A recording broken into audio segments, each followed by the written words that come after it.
8장 4절에서 6절까지의 말씀 화면 보시고 같이 읽겠습니다. 그러므로 누구든지 이 어린 아이와 같이 자기를 낮추는 사람이 천국에서 큰 자니라. 또 누구든지 내 이름으로 이런 어린아이 하나를 영접하면 곧 나를 영접함이니 누구든지 나를 믿는 이 작은 자 중 하나를 실족하게 하면 차라리 연자 맷돌이 그 목에 달려서 깊은 바다에 빠뜨려지는 것이 나으니라.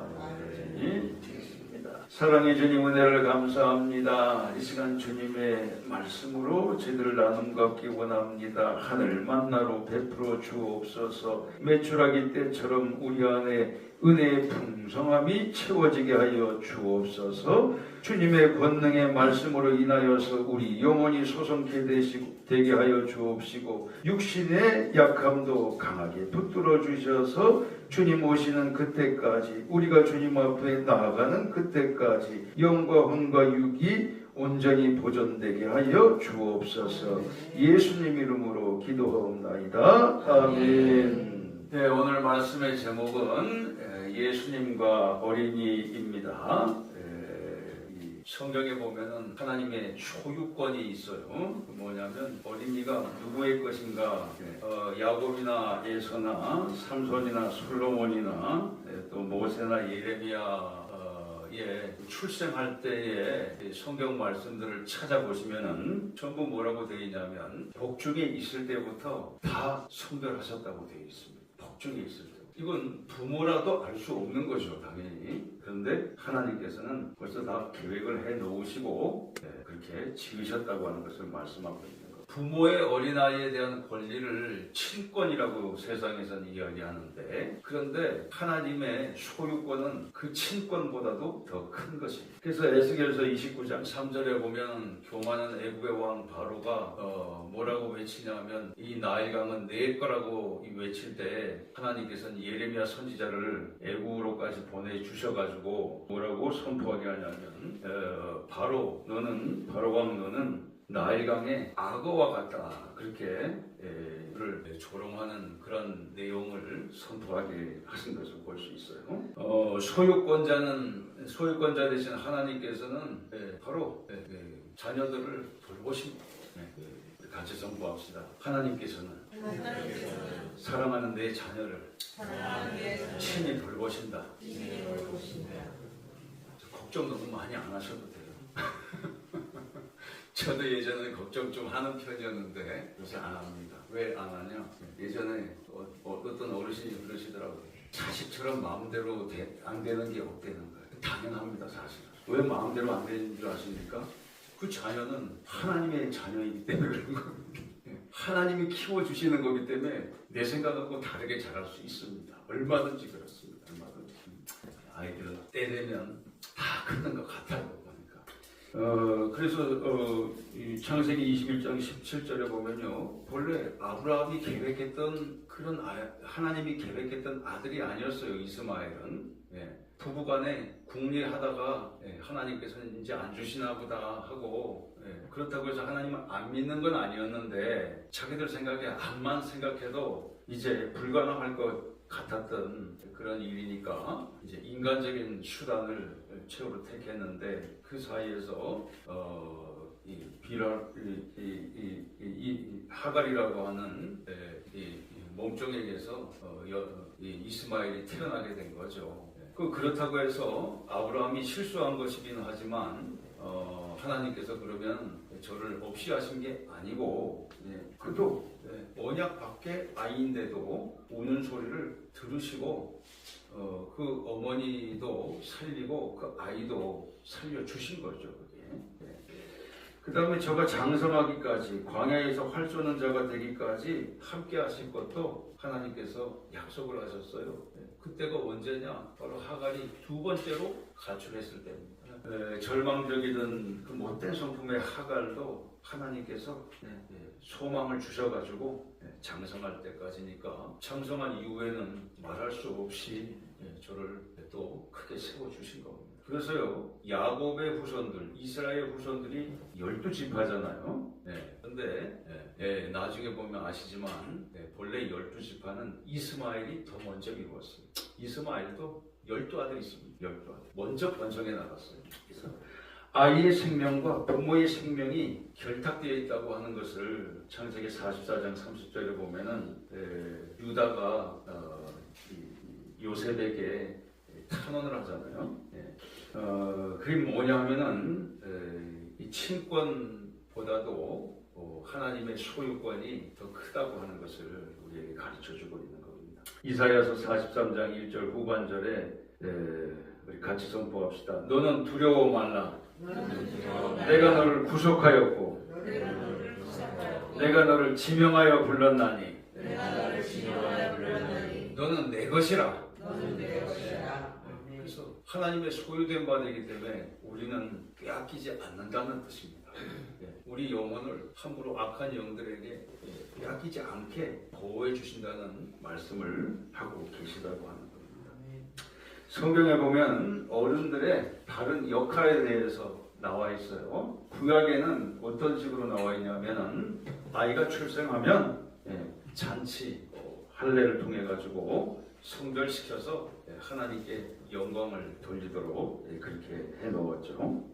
그 다음에 자녀가 자라면 말씀을 부지런히 가르치고 함께 경배하도록 그렇게 하는 겁니다.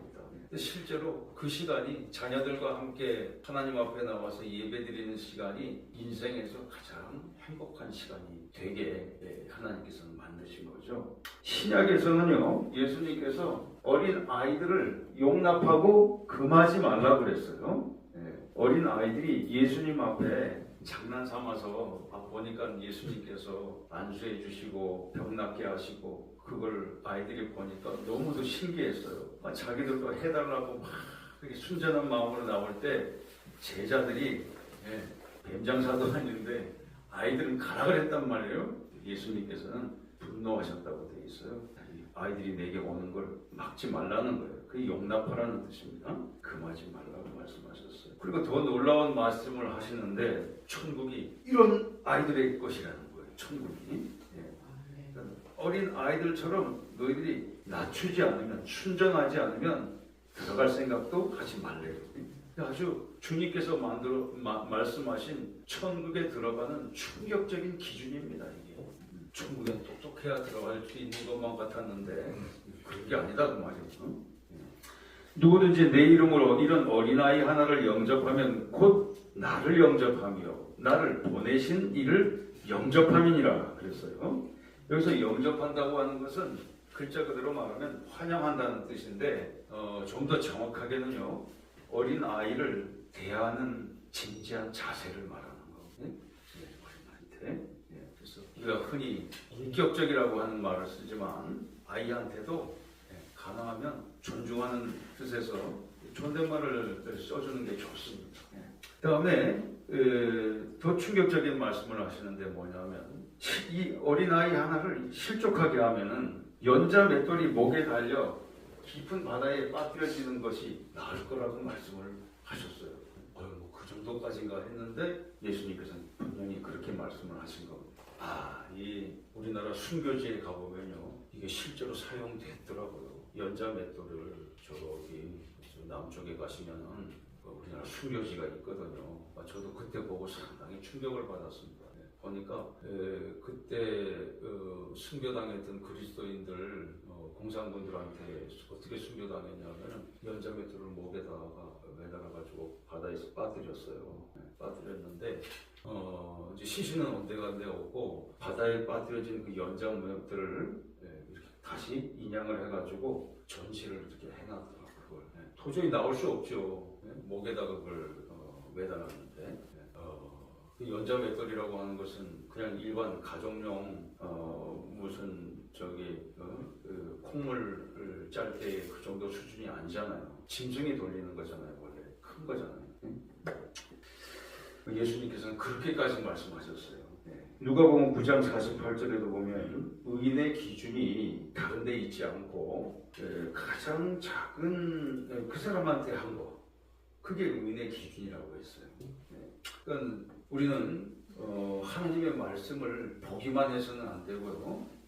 같이 선포합시다. 하나님의 말씀은 반드시 묵상해야 된다.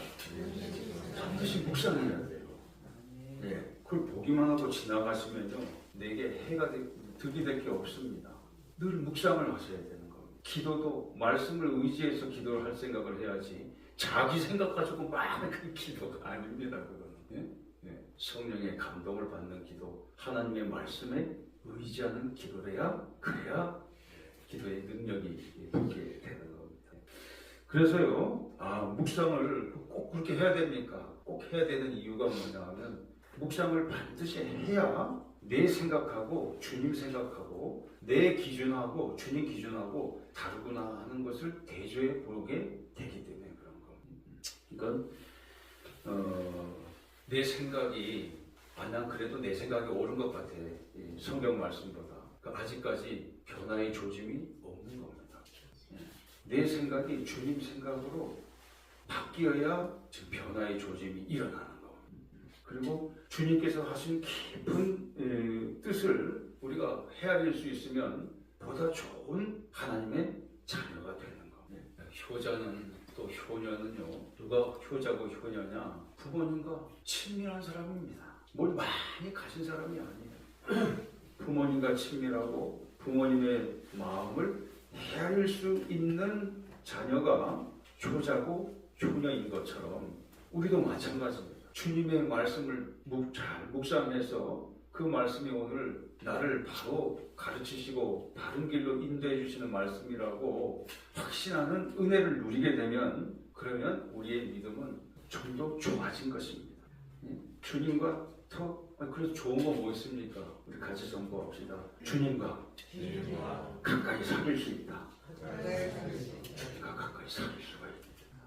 그 말할 수 없는 기쁨이 됩니다. 세상 누구도 나를 인정 안 해줘도 주님이 나를 인정해주면 아무것도 부럽지 않습니다. 전혀 부럽지 않습니다. 좀 어렵게 살아도 부러운 것 없습니다. 주님이 나를 자녀로 인정해주면. 소파 방정환 선생님을 잘 아시죠? 어린이날 기억하실 겁니다. 1899년에 태어나셔가지고 1931년도 일제 강점기 때 이제 외세가 침입하고 그다음에 일제 강점기 때 정말 불꽃 같은 인생을 사신 분입니다. 본래 아주 부잣집 아들이었어요. 부모가 아주 큰 상인이었기 때문에 아주 잘 살던 집의 아들이었는데 그때 당시에 이렇게 보니까 이 서당이나 또 기존 전통 학교는 가면은 너무 강압적이고 근데 신식 학교를 가보니까 질문도 마음대로 하고 선생님과 학생들이 관계가 그렇게 아름다운 걸 보고 거기에 매료가 돼가지고 집에 가가지고 저도 신식 학교에 가겠습니다 그랬대요. 그랬더니 부모님이 무슨 집안의 큰 기둥이 외세 학교를 다닌다 그래가 처음에는 크게 혼을 내려고 그러는 걸 갖다가 할아버지가 저를 불러가지고 자초지종을 잘 들어보더니 아이의 말대로 신식 학교에 보내주라고 허락을 해줬어요. 그게 뭐냐면 할아버지의 인자함입니다. 이 할아버지가 예수를 믿은 건 아니지만 자기 손자를 갖다가 억지로 강압적으로 교육을 시키는데 보내지 않고 인격적으로 교육시키는 데를 보내신 거예요. 할아버지가 그러니까 아버지가 당연히 꼼짝 못하고 그 당시에는 뭐 유교 질서가 철저할 때니까 보내게 된 거죠. 근데 제가 성장하면서 집안이 몰락을 했어요. 몰락을 해서 그래서 이제 상업고등학교를 이제 들어갔어요. 들어갔는데 그때부터 어린 아이들에 대한 사랑을 늘 갖고 있었던 것 같아요. 소질이. 그래서 방정환 선생님의 장인어른이 누구냐 하면은 독립운동했던 손병희 선생님이에요. 손병희 선생님이 그러지 말고 나라를 위해서도 그렇고 하니까 보성전 지금의 이 고려대복대 정도 되는 고려대복대 전신이죠. 거기로 수학을 하고 그다음에 일본 유학 갔는데 저의 평생의 소원이 뭐냐면 그 어린이가 나라의 미래라고 보는 거죠. 그게 뭐냐면 왕장환 선생님이 꿈꾸었던 또 다른 방식의 독립운동이었습니다. 그래서 1922년 5월 1일을 원래 어린이날이 5월 1일이었어요. 5일이 아니고 5월 1일이었습니다. 그래서 5월 1일을 어린날로 제정을 하게 됐는데 이건 세계 최초입니다. 전 세계에서 어린이날 제정한 나라가 우리나라가 최초입니다. 왜 어린이라고 했는가? 그때 당시에 어린이란 말이 없었어요. 어른만 있었지 어린이란 말이 없었지. 그 어린이를 뭐라고 불렀느냐? 웬만하면 그놈 아니면 그 자식이었어요. 어쩔 수가 없잖아. 어린이라는 말을 안 썼으니 방법이 없잖아요.